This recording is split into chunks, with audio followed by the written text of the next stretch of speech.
नाज़रीन, कहा जा रहा है कि मोहतरमा मरीम नवाज़ और मियाँ नवाज शरीफ साहब वो इस्टेब्लिशमेंट की किताब में आहिस्ता आहिस्ता अपनी वैल्यू खो रहे हैं।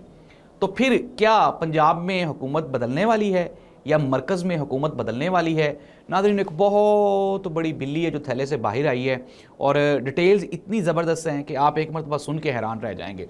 अच्छा नाज़रीन, कहा जा रहा है कि जी इस्टेब्लिशमेंट बड़ी तंग हो गई है, कोई कौमी हुकूमत बन रही है और हो सकता है कि मरकज़ में पंजाब में कोई तब्दीली आ जाए, कोई सकी। नाज़रीन, कहानी असल है कि ज़रा गौर से सुने। अगर हम गौर करें और मियाँ शहबाज शरीफ साहब, मोहतरमा मरीम नवाज़ साहिबा, मियाँ नवाज शरीफ साहब और आसिफ अली जरदारी साहब, अगर इन चारों बंदों को हम लोग देखें तो ये चारों के चारों इस्टेब्लिशमेंट के, आप ये कहें कि उनके गिड्डे गोटे दबाने में एक दूसरे के साथ इनकी रेस लगी हुई है।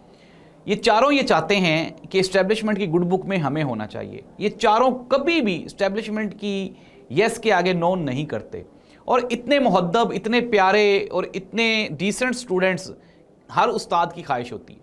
तो क्या इस्टेब्लिशमेंट इनको हटा के कोई और गवर्नमेंट ले आएगी, कोई और निज़ाम ले आएगी? तो इसका जवाब है नहीं, बिल्कुल भी नहीं। ये जो र्यूमर्स छोड़े जा रहे हैं ना कि जी तब्दीली आ रही है, हुकूमतें बदलने वाली हैं, ये सिर्फ़ और सिर्फ पाकिस्तानी अवाम को बेवकूफ़ बनाने के लिए, धोखा देने के लिए और इमरान खान की जो फ्रीडम मूवमेंट है उसको ज़िच पहुंचाने के लिए ये झूठा बयानियाँ बेचने की कोशिश की जा रही है।